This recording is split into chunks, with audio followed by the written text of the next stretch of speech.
much to the world. Education.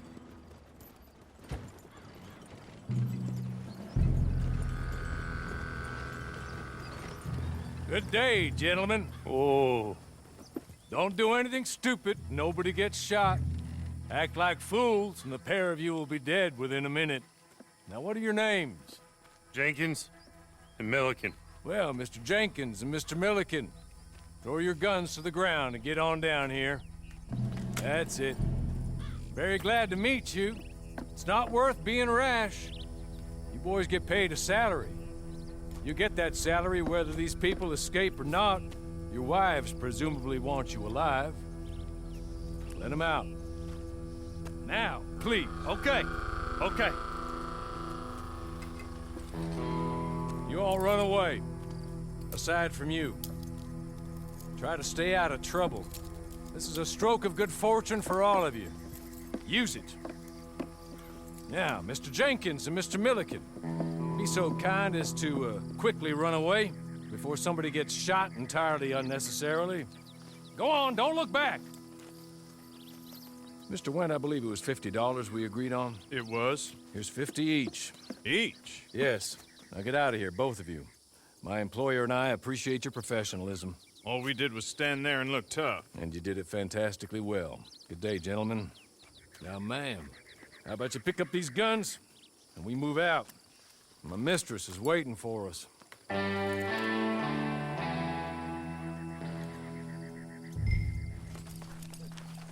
Come along. Then you better get on this horse. Just get to grips with the beast, then we'll ride. Just hope no one shows up. Hey, come on. Ride with me. Ready? Wonderful. I hope you'll forgive the secrecy. My employer particularly values discretion. My name is Mr. Horley, by the way. 6 months at Sisika Penitentiary, awaiting a hanging for a murder you did not commit. Must have felt a whole lot longer, my friend. You still seem strong, though. I mean, doesn't look like breaking all those rocks has left you entirely broken, in body or in spirit. I hope I am right about that. Rounding you folks up, and those sham trials, they were a disgrace. Made a mockery of the rule of law. I still can't quite believe they got away with it. Came out breathing fire. Maybe you're like that too. Guess we'll see. Or maybe you just want to put it all behind you, forget you were in there at all. That would be fine, of course, but you will listen to my mistress first. She spent a good sum getting you folks out. You owe her an audience, at least. She's just up here. There's the camp. Get your horse.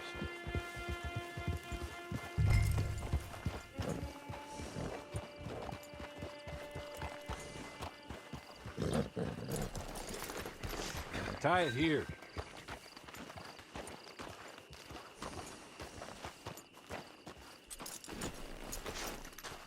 This way. She's anxious to meet you.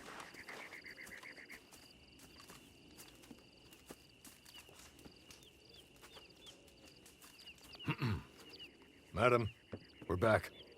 Hello. Jessica Leclerc, how do you do? What did you tell her? Nothing, as we discussed. Thank you, Horley. I do hope we haven't inconvenienced you dreadfully. But seeing as you were due to be hanged in a week, I'm sure you don't object too strongly. I know you're innocent. Well, not perhaps exactly innocent, but not guilty of what you were accused.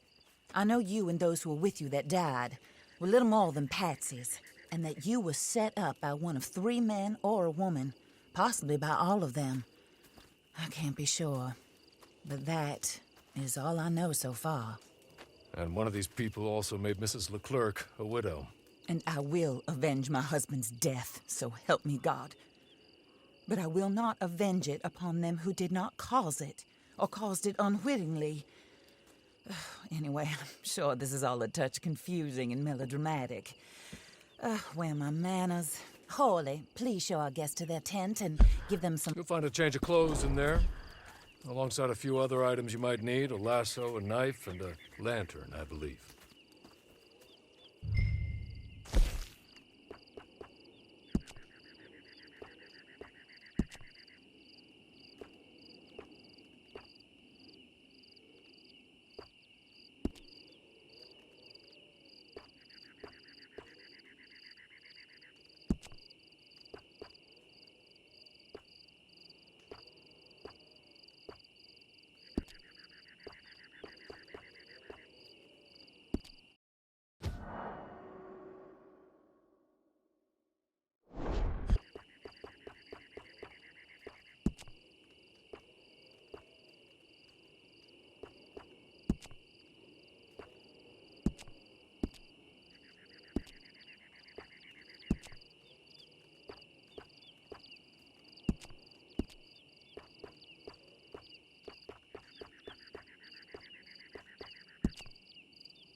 That looks more comfortable.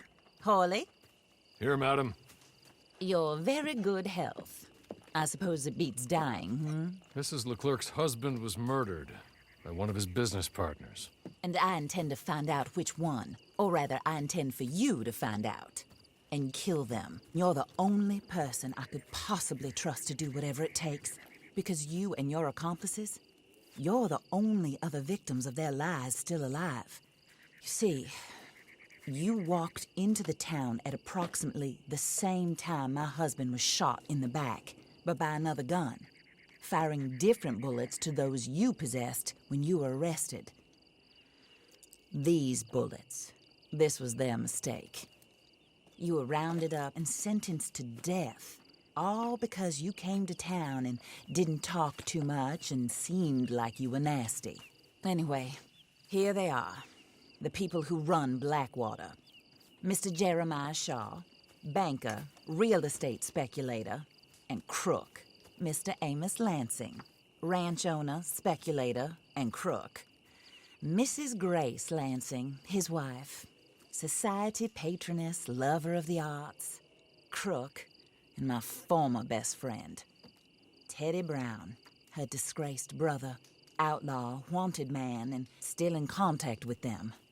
All I ask of you is your help in finding out quite what happened. Mrs. Leclerc would like to help you get back on your feet.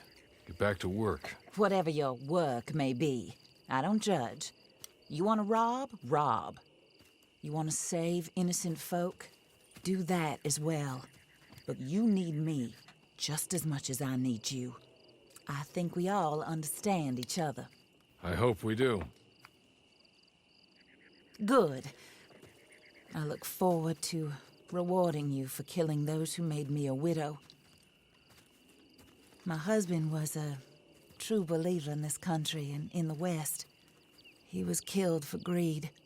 Foul greed when there's quite enough for everybody.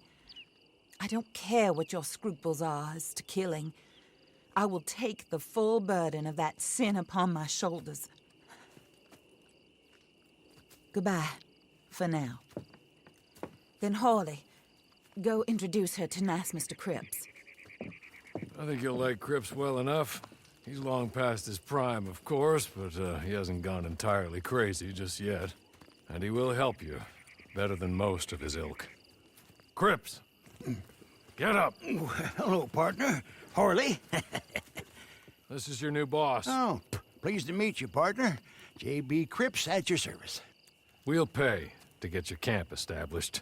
Mrs. Leclerc is a generous benefactor. And, where are we headed?